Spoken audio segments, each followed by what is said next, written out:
ಒಂದು 4 ಅಂಕದ ಬಹು ನಿರೀಕ್ಷಿತ ಪ್ರಶ್ನೆಯನ್ನು ನಾನು ಇಲ್ಲಿ ಚರ್ಚೆ ಮಾಡ್ತಾ ಇದ್ದೇನೆ. ಉದ್ಯಮ ಘಟಕದ ಪೂರೈಕೆ ರೇಖೆ ನಿರ್ಧಾರಕಗಳನ್ನು ವಿವರಿಸಿ. 4 ಅಂಕಕ್ಕೆ ನಾಳೆ ಬರ್ತಕ್ಕಂಥ ಸಾಧ್ಯತೆ ಇದೆ. ಸುಮ್ಮನೆ ಅಕಸ್ಮಾತ್ ಬಂದು ಕೇಳಿದರೆ ಓಕೆ, ಇಲ್ಲ ಅಂತಂದರೆ ಕಲ್ತ್ಬಿಡಿ. ಒಂದು 4 ರಿಂದ 5 ನಿಮಿಷದಲ್ಲಿ ಸುಲಭವಾಗಿ ಹೇಳ್ಕೊಡ್ತೀನಿ. ಉದ್ಯಮ ಘಟಕದ ಪೂರೈಕೆ ರೇಖೆಯು ಸೀಮಾಂತ ವೆಚ್ಚ ಅಂದರೆ ಮಾರ್ಜಿನಲ್ ಕಾಸ್ಟ್ ರೇಖೆಯ ಭಾಗವಾಗಿರ್ತಕ್ಕಂಥದ್ದು.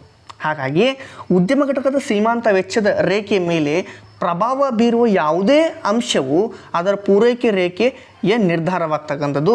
ಉದ್ಯಮ ಘಟಕವು ಪೂರೈಕೆ ರೇಖೆಯನ್ನು ಈ ಕೆಳಗಿನ ಪ್ರಮುಖ ಅಂಶಗಳಿಂದ ನಾವು ನಿರ್ಧಾರ ಮಾಡ್ತಕ್ಕಂಥದ್ದು. ಇಲ್ಲಿ ಉದ್ಯಮ ಘಟಕದ ಪೂರೈಕೆ ರೇಖೆಯನ್ನು ನಿರ್ಧಾರ ಮಾಡ್ತಕ್ಕಂಥ 2 ಅಂಶ, ಒಂದು ತಂತ್ರಜ್ಞಾನದ ಪ್ರಗತಿ, ಇನ್ನೊಂದು ಉತ್ಪಾದನಾಂಗಗಳ ಅಥವಾ ಬೆಲೆಗಳು, ಆದಾನದ ಬೆಲೆ. ಸರಿ, ನೋಡೋಣ ಹಾಗಿದ್ರೆ. ಓಕೆ, ತಂತ್ರಜ್ಞಾನದ ಪ್ರಗತಿ. ಪೂರೈಕೆ ರೇಖೆ ನಿರ್ಧರಿಸತಕ್ಕಂಥ ಪ್ರಮುಖ ಅಂಶಗಳಲ್ಲಿ ತಾಂತ್ರಿಕ ಪ್ರಗತಿ ಒಂದು. ಉದ್ಯಮ ಘಟಕವು ಹೊಸ ತಂತ್ರಜ್ಞಾನದ ಮೂಲಕ ಅದೇ ಮಟ್ಟದ ಬಂಡವಾಳವನ್ನು ಶ್ರಮದೊಂದಿಗೆ ಹೆಚ್ಚಿನ ಘಟಕಗಳನ್ನು ಉತ್ಪಾದಿಸುತ್ತದೆ. ಹೊಸ ತಂತ್ರಜ್ಞಾನ ಏನಿರುತ್ತಲ್ಲ, ಅದೇ ಮಟ್ಟದ ಒಂದು ಬಂಡವಾಳವನ್ನು ಶ್ರಮದೊಂದಿಗೆ ಹೆಚ್ಚಿನ ಘಟಕಗಳನ್ನು ಉತ್ಪಾದಿಸುತ್ತದೆ. ಎಷ್ಟು ನೀವು ತಾಂತ್ರಿಕ ಪ್ರಗತಿಯನ್ನು ಹೊಸ ಬಂಡವಾಳ ಏನು ಹಾಕ್ತಿರಲ್ಲ, ಈ ತಾಂತ್ರಿಕ ಪ್ರಗತಿ ಏನಿದೆ ತಂತ್ರಜ್ಞಾನ, ಅದೇ ಮಟ್ಟದ ಬಂಡವಾಳವನ್ನು ಶ್ರಮದೊಂದಿಗೆ ಹೆಚ್ಚಿನ ಘಟಕಗಳನ್ನು ಜಾಸ್ತಿ ಉತ್ಪಾದನೆ ಮಾಡ್ತಕ್ಕಂಥದ್ದು. ಒಂದು ಉದ್ಯಮ ಘಟಕವು ಒಂದು ನಿರ್ದಿಷ್ಟ ಸರಕುಗಳನ್ನು ಉತ್ಪಾದಿಸಲು 2 ಉತ್ಪಾದನಾಂಗಗಳು ಅಂದರೆ ಬಂಡವಾಳ ಮತ್ತು ಶ್ರಮವನ್ನು ಬಳಸಿಕೊಳ್ಳಲಾಗುತ್ತದೆ. ಸರಿ, ಉತ್ಪಾದನೆಯಲ್ಲಿ ಆಧುನಿಕ ತಂತ್ರಜ್ಞಾನವನ್ನು ಬಳಸಿಕೊಂಡಾಗ ಉತ್ಪಾದನಾ ವೆಚ್ಚ ಕಡಿಮೆ ಆಗುತ್ತೆ, ಪರಿಣಾಮ ಲಾಭದ ಪ್ರಮಾಣ ಅಧಿಕವಾಗ್ತಕ್ಕಂಥದ್ದು.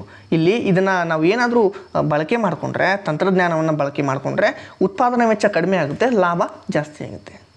ಹಾಗಾಗಿ ಪೂರೈಕೆ ರೇಖೆ ಎಡದಿಂದ ಬಲಭಾಗಕ್ಕೆ ಪಲ್ಲಟಗೊಳ್ಳುತ್ತೆ, ಹೊಳ್ಳುತ್ತೆ ಅಂತ ನಾವು ಅನ್ಬೋದು. ಹಾಗಾಗಿ ಉದ್ಯಮ ಘಟಕದ ಪೂರೈಕೆ ರೇಖೆಯು MC ರೇಖೆಯ ಭಾಗವಾಗಿರುವುದರಿಂದ ಇದು MC ರೇಖೆ ಭಾಗ ಅಂತ ಆಲ್ರೆಡಿ ಹೇಳಿದ್ದೆ. ತಂತ್ರಜ್ಞಾನದ ಪ್ರಗತಿಯು ಉದ್ಯಮ ಘಟಕದ ಪೂರೈಕೆ ರೇಖೆಯನ್ನು ಬಲಕ್ಕೆ ಪಲ್ಲಟಗೊಳಿಸುತ್ತದೆ. ತಂತ್ರಜ್ಞಾನದ ಪ್ರಗತಿ ಉದ್ಯಮ ಘಟಕದ ಪೂರೈಕೆ ರೇಖೆಯನ್ನು ಬಲಕ್ಕೆ ಪಲ್ಲಟಗೊಳಿಸುತ್ತದೆ. ಯಾಕಂತಂದರೆ ಇಲ್ಲಿ ಪೂರೈಕೆ ಜಾಸ್ತಿ ಆಗುತ್ತೆ, ಉತ್ಪಾದನೆ ಜಾಸ್ತಿ ಆಗುತ್ತೆ ಅಲ್ವಾ. ಅದಕ್ಕೋಸ್ಕರ ಮಾರುಕಟ್ಟೆ ಯಾವುದೇ ಬೆಲೆಗೆ ಉದ್ಯಮ ಘಟಕವು ಈ ಹಂತದಲ್ಲಿ ಹೆಚ್ಚಿನ ಉತ್ಪನ್ನ ಘಟಕಗಳನ್ನು ಪೂರೈಸುತ್ತದೆ. ಯಾವುದೇ ಹಂತ ಇರಲಿ, ಇದು ಹೆಚ್ಚಿನ ಘಟಕದ ಉತ್ಪನ್ನಗಳನ್ನು ಪ್ರೊವೈಡ್ ಮಾಡುತ್ತೆ. ಆದಾನದ ಬೆಲೆಗಳು, ಉತ್ಪಾದನಾಂಗಗಳ ಬೆಲೆಗಳು. ಪೂರೈಕೆಯನ್ನು ನಿರ್ಧಾರ ಮಾಡ್ತಕ್ಕಂಥ ಅಂಶಗಳಲ್ಲಿ ಉತ್ಪಾದನಾಂಗಗಳ ಬೆಲೆಗಳು ಪ್ರಮುಖ ನಿರ್ಧಾರಕಗಳಾಗಿವೆ. ಇವೇ ಏನು ಉತ್ಪಾದನಾಂಗಗಳ ಬೆಲೆಗಳು. ಉತ್ಪಾದನಾಂಗ ಅಂತಂದರೆ ಆದಾನ ಅಂದರೆ ಉತ್ಪಾದನಾಂಗಗಳು ಅಂದರೆ ಏನು, ರಾ ಮಟೀರಿಯಲ್, ಕಚ್ಚಾ ವಸ್ತುಗಳು. ಉತ್ಪಾದನಾಂಗಗಳ ಬೆಲೆಗಳು ಹೆಚ್ಚಾದರೆ ಉತ್ಪಾದನಾ ವೆಚ್ಚ ಅಧಿಕವಾಗ್ತಕ್ಕಂಥದ್ದು. ಏನಾದರೂ ಆದಾನ ಅಥವಾ ಉತ್ಪಾದನಾಂಗ ಎರಡೂ ಒಂದೇ ಅಂದರೆ ಕಚ್ಚಾ ವಸ್ತುಗಳ ಬೆಲೆ ಏನಾದರೂ ಹೆಚ್ಚಿಗೆ ಆದರೆ ಇಲ್ಲಿ ಉತ್ಪಾದನಾ ವೆಚ್ಚ ಹೆಚ್ಚಿಗೆ ಆಗ್ತಕ್ಕಂಥದ್ದು. ಪರಿಣಾಮ ಲಾಭ ಕಡಿಮೆ ಆಗುತ್ತೆ. ಹಾಗಾಗಿ ಉತ್ಪಾದನಾ ಮತ್ತು ಪೂರೈಕೆ ಕಡಿಮೆ ಆಗುತ್ತೆ. ಇದರಿಂದಾಗಿ ಪೂರೈಕೆ ರೇಖೆ ಎಡಕ್ಕೆ ಪಲ್ಲಟಗೊಳ್ಳುತ್ತಕ್ಕಂಥದ್ದು. ಅಂದರೆ ಯಾವುದೇ ಮಾರುಕಟ್ಟೆ ಬೆಲೆಯಲ್ಲಿ ಉದ್ಯಮ ಘಟಕವು ಈಗ ಕಡಿಮೆ ಪ್ರಮಾಣದಲ್ಲಿ ಉತ್ಪನ್ನದ ಘಟಕಗಳನ್ನು ಪೂರೈಸುತ್ತದೆ. ಇದಕ್ಕೆ ವಿರುದ್ಧವಾದ ಸನ್ನಿವೇಶ ಲಾಭ ಅಧಿಕವಾದಾಗ ಪೂರೈಕೆ ಅಧಿಕವಾಗುತ್ತೆ. ಲಾಭ ಏನಾದರೂ ಹೆಚ್ಚಿಗೆ ಆದರೆ ಪೂರೈಕೆ ಅಧಿಕವಾಗಿರ್ತಕ್ಕಂಥದ್ದು. ಲಾಭ ಕಡಿಮೆ ಆದರೆ ಇಲ್ಲಿ ಏನಾಗುತ್ತೆ ಅಂತಂದರೆ ನಮ್ಮ ಉತ್ಪಾದನಾ ವೆಚ್ಚ ಜಾಸ್ತಿ ಆಗಿರ್ತಕ್ಕಂಥದ್ದು. ಸೊ ಹಾಗಾಗಿ ಲಾಭ ಕಡಿಮೆ ಆಗಬೇಕು ಅಂತಂದರೆ ಇಲ್ಲಿ ನಾವು ಉತ್ಪಾದನಾ ವೆಚ್ಚವನ್ನು ಜಾಸ್ತಿ ಮಾಡಬಾರ್ದು.